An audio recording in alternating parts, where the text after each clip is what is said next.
So much Lucifer stuff to talk about. Like, honestly, you guys, this is going to be like 60% Lucifer. I swear. Okay. But I think, and I swear to God, I did write this in a fan fiction, but it makes sense, is that why would God create humans when he has, he has all the animals and all this, and he has the angels who are beautiful and big, and they have wings, and they listen to him. And it kind of occurred to me at that point in time, what if he did it because he wanted something that didn't follow orders, that wasn't completely instinctual, that it had morals? And he created the humans for that purpose. But he didn't tell the angels, he didn't want to tell the angels, because that would basically be like saying, oh, you guys aren't perfect, you're not good enough, I'm going to create this weak little breed of soul that has technically more power than you, maybe not by brute force, but by wit, by mental stuff, and through, they're better than angels in that they have free will, and that they can go against everything else, even direct orders, for what they believe to be right. And it's dangerous for us, for humans, to have that, because it can change the entire cosmos at times. One person, as it is cliche and often said, one person can change the world, and it's not a lie. We have a lot of power with our words and our actions and our ability to think for ourselves. And Lucifer did the same, and he was twisting the truth, but it was in a way not entirely wrong, as Gabriel said it was. They're both kind of half and half right. And it's basically,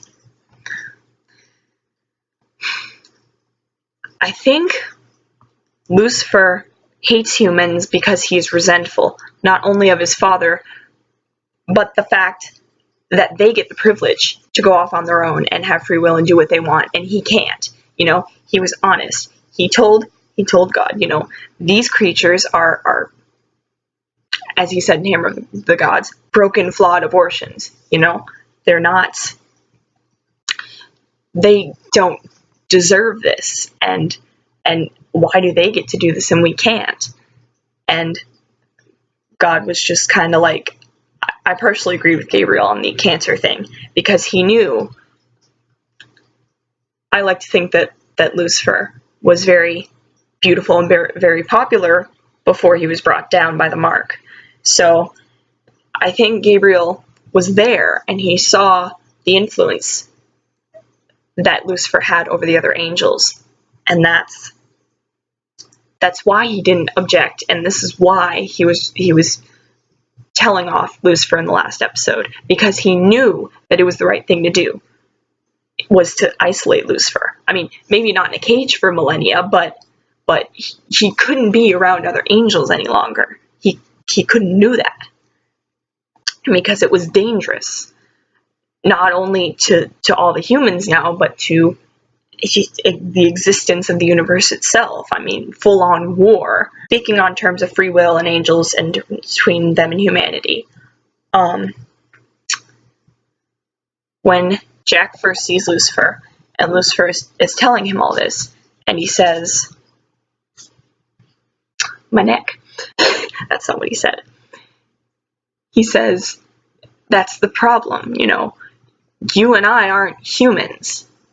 We never were, and we have powers, and we're not like them, and you need me because you don't know how to control your powers, and you're not really a human, even if you are half human.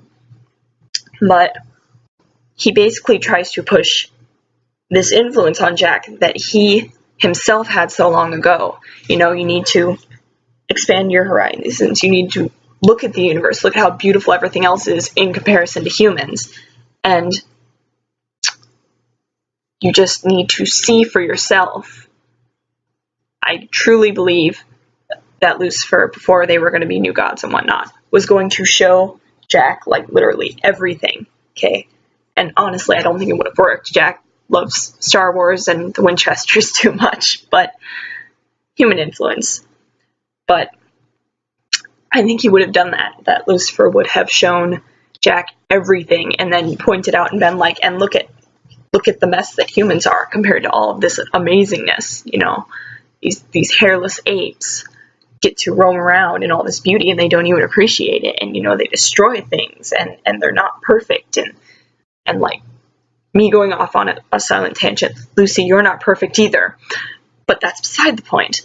So I really think he was pushing his influence from all those eons ago on Jack in terms of think for yourself, you know, don't stay in line with the rest of them, you know, compare these and tell me that humans are still a beautiful creation. And, you know, except for Earth, obviously. And I think Lucifer planned to, by the time they'd seen all of this stuff and they'd come back to this destroyed Earth, and Jack would have finally realized, oh my God, you made a deal, or you know, something happened and Michael got over, that Lucifer would have been like, but does it matter? You know, they were flawed, and look at all this amazing stuff in comparison to these apes, you know, just going off, ending off of the tangent of Lucifer and Jack for a minute. There's probably going to be more. I'm so torn because I honestly, for the longest time, thought it's not possible to take a Nephilim's grace. And I kind of theorized that because, for me, making a Nephilim isn't just the DNA, it's obviously the grace intertwining with said DNA. Like, it's literally in them. That would kind of be the equivalent of taking their blood and ingesting it. At least that's what it was to me. But that's not what they portrayed here. It clearly portrayed that there was some detachment between the angel and the human side. And I think maybe that's what Jack has been battling all this time, clearly against his human side that he wants to stay on, and this angel side that gives him so much power to do so many good things, except that it's tainted and it can hurt people. I think that was probably one of the louder parts for me, where I screamed bloody murder and my voice started cracking, because it shocked me. I was like, oh my God, you can take Nephilim grace. And I'm silently thinking, this is really gonna fuck up my other story with my Nephilim OC, but it probably won't. I'll fix it. But that whole scene shocked me, really, because you knew Jack was going to find out and turn on Lucifer, but the way it went down, you know,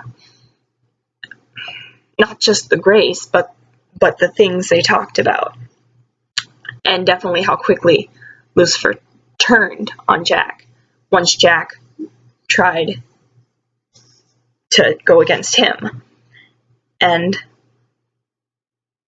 there's just so many things about that point that I want to discuss. Like, I'm not joking when I say this is probably going to be 60 to 70% Lucifer and Jack. Seriously, you guys.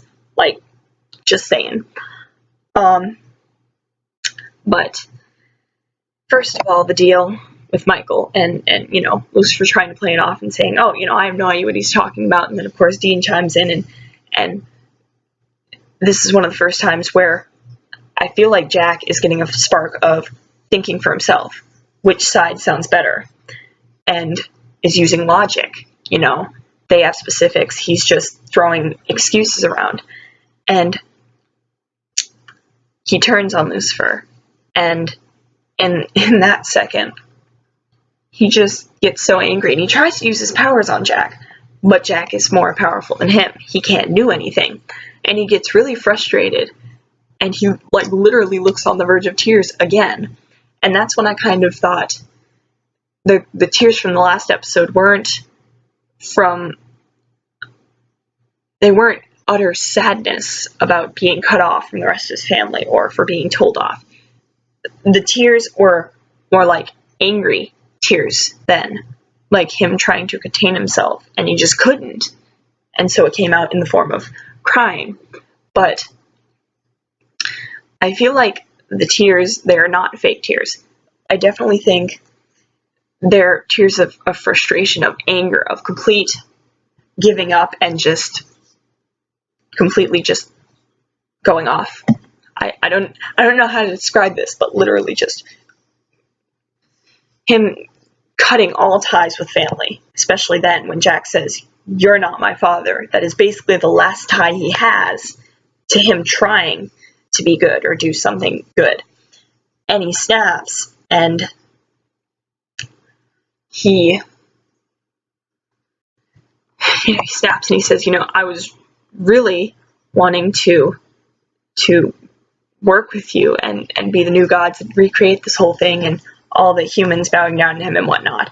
And it gets to the point where Jack is like, no, humans are good, and I am one of them. And Lucifer's like, yeah, you are. In contrast to when he said earlier, you and I are not human. He's now separating himself from Jack and the rest of what he deems imperfect. And he's saying, no, you're right, you are human, and that's your issue. That is what is wrong with you. And he immediately turns on Jack because of that, because he relates more to humans. He seems more like a human than an angel at that point, and he had just cut his last ties with Lucifer.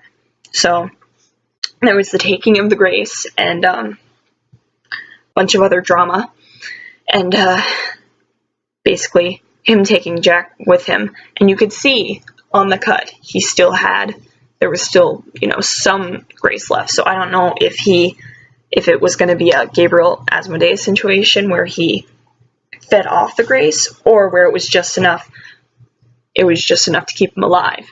But Sam hitches a ride and he plays a little game of, one of you can walk out that door. And